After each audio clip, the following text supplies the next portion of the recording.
Good morning and welcome to another lecture. Today I shall be dealing with Thomas Hardy's The Mayor of Casterbridge. Before moving to that, let me introduce a little to Thomas Hardy. Thomas Hardy was born on 1840 and died in 1928. He was born near Dorchester in Dorset. By profession, he was an architect. Back to back, he had published 4 novels. Starting from 1871, he had published Desperate Remedies. After that, he had published Under the Greenwood Tree in 1872. Then A Pair of Blue Eyes in 1873. Then Far from the Madding Crowd in 1874. After Far from the Madding Crowd, out of some criticisms, he had actually stopped writing fiction and started writing towards the genre of poems to which he was more inclined, and also he had always regarded fiction inferior to poetry. So he wrote Wessex poems in 1898. Also, he has written some short stories in his Wessex Tales, and you will come across over 40 short stories. Also, he had published Dynast. The Mayor of Casterbridge he had published in 1886. Tess of D'Urbervilliers, another important fiction written in 1891, and after Jude the Obscure, published in 1895, he had actually stopped writing. The key features of his writings you will come across are Hardy's attention to the natural world, consciousness of the multiplicity of human identities, and comic ironies. He had also written satires of circumstance, where there is a poems of 1912 to 13, which is about recollection of his first wife. So this was about Hardy. Let us move on to our present fiction, The Mayor of Casterbridge. So let me first introduce you the 4 major characters of this novel. First one is Michael Henchard. Second, Susan Henchard. Third, Elizabeth Jane Newson. And fourth, Donald Farfree. Another 3 important characters we come across are Lucetta Templeman, Newson, and Joshua Job. The subtitle of this novel is The Life and Death of a Man of Character. So somewhere you will come across a man of character also. It is Hardy's Wessex novel, and it is set in a fictional rural England with Casterbridge in Dorchester in Dorset, where actually Hardy spent most of his youthful time.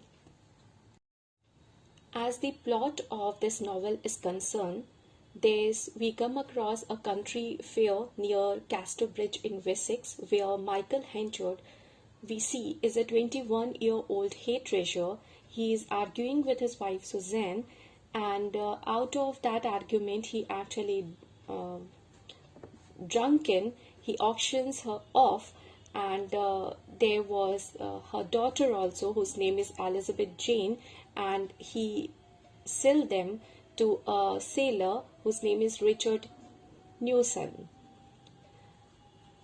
Next day he was remorseful, but he was too late to locate his family, and then he vows not to touch liquor again for 21 years. Here Susan believes that the auction is legal, so she remains with Newson for 18 years as his wife. But at one point of time, when Newson was lost at sea, she decides to seek out Henchard again, along with her daughter Elizabeth Jane, who knows a little about Henchard. She only knows that he is a relation by marriage. Suzanne here discovers that Henchard has become a very successful hairdresser, and now he's a successful merchant, but Here, Henchard has avoided explaining anyone about his lost wife, assuming people that he is a widower. Shortly after the remarriage of Henchard and Suzanne, Suzanne falls ill and dies shortly, leaving a letter to Henchard revealing the fact that Elizabeth Jane is actually not the real daughter of Henchard. She is in fact the daughter of Newson. His first daughter, first Elizabeth, or Henchard's real daughter, Elizabeth Jane, had died as an infant. This new knowledge actually caused behaving coldly towards Elizabeth Jane. Here we come across another character, Lucetta. Now, when Henchard was ill, Lucetta was the one who nursed him. Elizabeth Jane now accepts a position as companion to Lucetta, a newcomer, unaware that she had a relationship with Henchard, which resulted in her social ruin. Now wealthy after receiving an inheritance from her aunt and learning that Henchard's wife had died, Lucetta has come to Casterbridge to marry Henchard. But again there is an event where she and Farfrae get attracted to each other. Who is Farfrae? He is actually a young merchant who had actually helped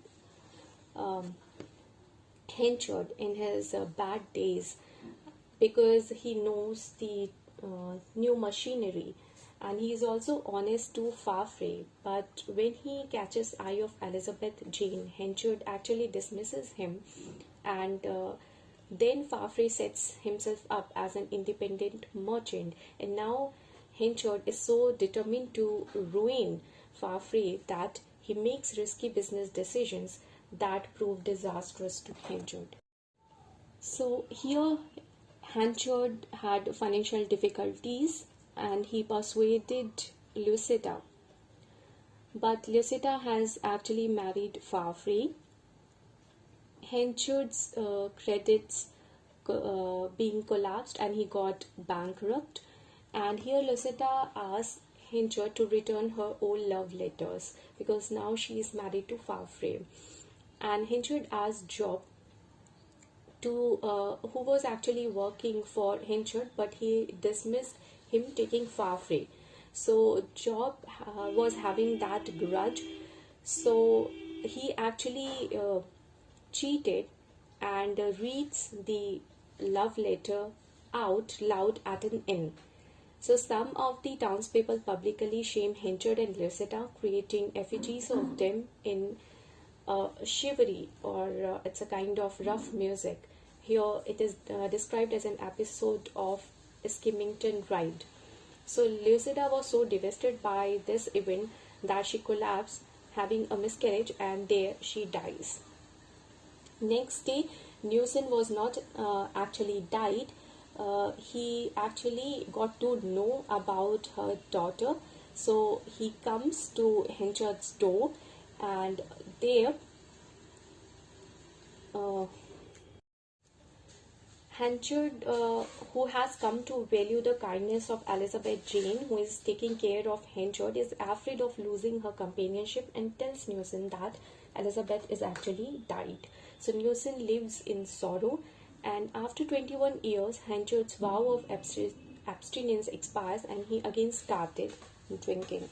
Now on the day of Elizabeth Jane's wedding to Farfrae, Henchard comes back for reconciliation, but she actually rebuffs him, and later on they regret, and Elizabeth Jane and Farfrae set out to find Henchard. But they arrive too late and learn that Henchard has actually died alone. They also find his last written statement. His dying wish is to be forgotten. So here we come across a protagonist who is not an ideal hero. Rather, he's a mixed creature who is as lovable as a child is lovable, but rather he is depressive, black-tempered, and self-destructive. Here we come across rural landscape and rustic people, and they play out their lives between custom and education, work in ideas, and love of place and experience of change. Here also we find that Hardy has tried to pack in too many incidents. Here Henchard himself is almost a natural force at the mercy of his instincts and emotions, lacking both in self-knowledge as well as the knowledge of the external world, where his business was completely dependent on the superstitions and on the climate. Whereas in Fafre, you know that he was having new mechanical knowledge. Because of that, he was not completely dependent on weather, and we see that where Henchard's financial downfall is the result of the weather and his desperate and superstitious attempts to predict it in order to know what the harvest would be like. Fafre, however, uses the weather for his own purposes, and the same weather that ruins Henchard actually increases Fafre's prosperity. Also, there are a few characters like Fafre, Elizabeth Jane, and Lucida who play significant part in the warfare between man and nature, between man, and between man and his own passions. Each has his or her own place on the scale between instinct and reason, nature and civilization, simplicity and sophistication. We have here Henchard's shifting relationship with Elizabeth Jane, whom he first believes to be his daughter, then learns he is not his daughter, then again wishes she were his daughter, and claims that she is her daughter, until at last he is found out and rejected, and is presented with a profound and moving awareness of the ambiguities of paternal affection and emotional vulnerability of the strong male. So we can here say that the Mayor of Casterbridge is genuine tragedy and Hardy's most perfectly wrought work of fiction. I hope you have enjoyed reading this, and if you want, tell me. I will put the link of the adapted movie in the below this video.